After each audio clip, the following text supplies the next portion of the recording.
every movie has random trivia. And here at Trivial Theater, I explore some of these movies and the random circumstances that make them the weird creations that we love. Welcome to the redesigned Trivial Theater, where the movies are still bad and the dolls are still creepy. Okay? Speaking of, this summer is chocked full of movies based around toys, both creepy and not. In honor of that, this is Small Soldiers. We start with a corporate entity whose main business is selling technology to the military. Attempting to expand their reach, they buy out a small toy company and proceed to make a line of action figures that interact and learn. These are the Commando Elite and their sworn enemies, the Gorgonites. One problem.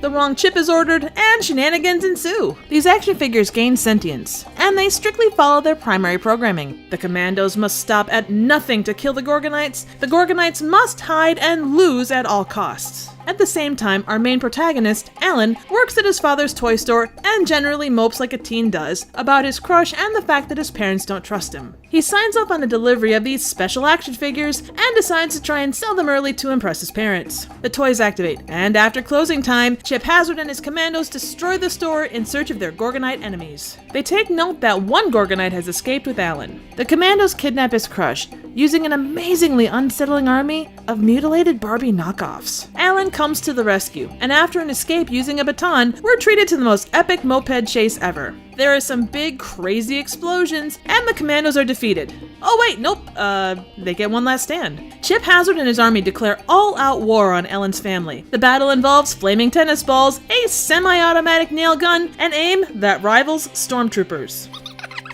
Stop the review quick. Did you notice the doll move? Just me? Never mind. So, the Gorgonites finally join the battle, turning the tides Ewok style. The battle is won, and the corporation pays everyone for their pain and suffering. Happy endings all around. The biggest thing I walked out of this movie with was who is the target audience? Kids? Adults? Teens? Creepy toys? Director joedante said he was originally told to make an edgy teen picture, but when kid-friendly sponsors approached, he was told to make it softer. Ultimately, it ended up with elements of both. But even with this information, the Jekyll and Hyde nature of this one can be a bit jarring. There are a shit ton of moments that fall into the kid category. For instance, the absolutely bonkers use of cartoony sound effects.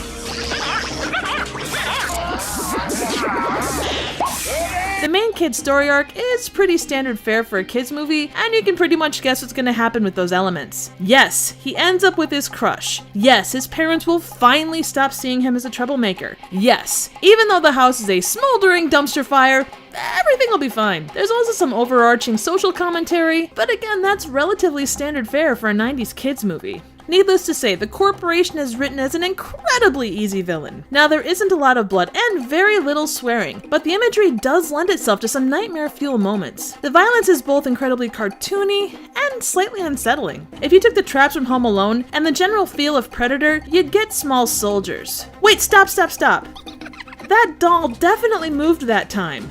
No?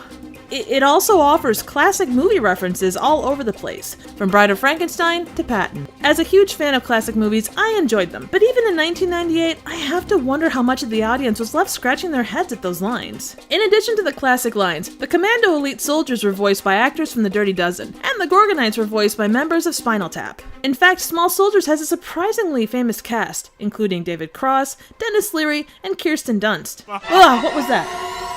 I was super excited to hear not one, but two Willem screams.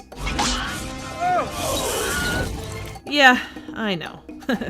I'm a nerd. And the best moment of the whole movie was the Mad Max-inspired vehicles, put together by the Commando Elite. The attention to detail and overall creativity of this part of the movie was the thing that kept me most engaged, even when the story went a little off the rails. The effects were achieved by a combination of animatronics by the legendary Stan Winston and CGI by Industrial Light and Magic. And considering some movies of the era, this one holds up pretty well. It's clear that a lot of thought and effort went into this movie, from voice actors to the effects. It's not half-assed in the slightest.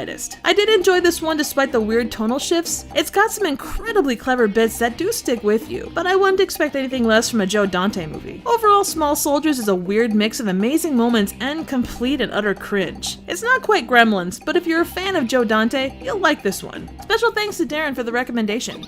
That doll's gone and I'm not sure where it went. Did somebody remove it? And why does it suddenly seem darker in the theater? Right, back on track. So what do you think? Any suggestions for movies? Trivial questions. Comments, ratings, and suggestions for dealing with a really super creepy toy would be appreciated. Thank you for watching.